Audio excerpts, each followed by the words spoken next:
shortly after the incident, it was in late 2011, early 2012. I've already been JMPI kitted out for a combat jump. Got the full pack. Got the 1950s weapons case dangling. And I was the first man in the stick.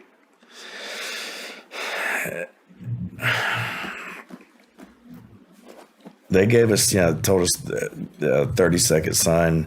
We're all hooked up and ready to go. The jump master's got his arm up, getting ready to hit me in the back. And then we see shuffling, and I'm only one of 12 guys that I jump with every time. It never deviated, no change. That was my team. It didn't matter if it was Conus, O'Conus. Those were my guys, only 12. And a guy from the back shuffles his way to the front, and it's one of the escorts. He is unmistakable. You can't. I mean, really? You know. Yeah. And at first, it just didn't connect with me. It just, I just gave him a, hey, how you doing? And he just winked at me. As soon as that jump master's arm came up and the green light's getting ready to go off, no sooner than it hit and I felt his arm coming down, I feel something slap me on the side of the face, and it was a static line. And that man took off out of the aircraft. And when he did, it snapped my neck. And it pulled me out upside down, deployed my combat gear. Long story short, had a complete oscillation, and I just smacked the ground, and I woke up a month later. Career's over.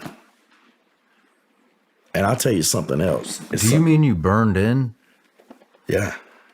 Your chute didn't. Oh, what happened? My chute deployed. But whenever I fell out of the aircraft, and I think maybe we were jumping from 800 feet, if I had to guess, that's what it looked like from the horizon. But whenever he hit me going out of the aircraft, and the static line went taut, and it snapped my neck, and I fell out of the craft. I'm not even sure how I fell out, but it deployed my lowering line on the way out. So whenever my canopy did open, it just started a complete oscillation. Okay. I remember looking down and seeing daylight, and just smack, and it was over. You think that was an assassination attempt? I know beyond a shadow of a doubt that it was. And the only reason I tell you that is because when my father died, not even a week after I buried that man, I'm at our new house at the beach. Nobody knew I'd been there. I hadn't even changed my driver's license over. I hadn't even told the VA that's where I'm living. Not even a week after that man was buried, I get a knock at the door. It's that same guy who cut me out of the door. Hands me a note. It said, thinking of you. He's like, hey, sorry about your loss, buddy. What would you do? And Dr. Greer asked me, he said, well, did you feel like they were trying to intimidate you or they're trying to hurt you? Absolutely not. If that was the case, I would have never seen it coming. To me, it just felt like somebody looking you dead in the eye and said, I can touch you anytime I want.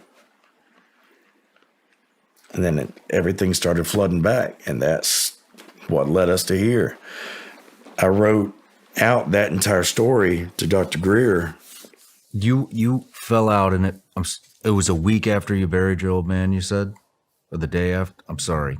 Whenever he showed up? Yes. That was a week after I buried my father at Rudy Maris Cemetery in Dublin, North Carolina.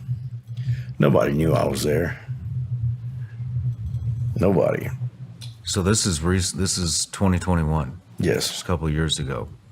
Yes. And this happened, when was the accident? When was the assassination attempt? 2011, 2012. Did you recognize him? I've got it written down everywhere. It's so hard to remember. That's when I got this. Yeah. And ever since then, it's just been fuzzy. And that's what led us to this. That scared me so damn bad that I had decided I wasn't suicidal. Please don't get me wrong. I was not depressed. I just felt like at that point that it's not about me. I've got my children. If something happens to them, it's my fault. So I figured if I quietly recuse myself, who's going to know better? What's it going to matter? My story's over. Get to see my dad again. And hopefully save my kids from this bullshit. Because everything changes. It's one thing when you lose your brothers. It's one thing when you lose your family. But if you worried about losing your children, that's taking it to a whole nother level. Yeah. You know, just because we choose to be peaceful at this point in our lives does not mean that we forgot how to be violent. I'll take the whole damn world down to protect those kids. And I know you would do the same for yours.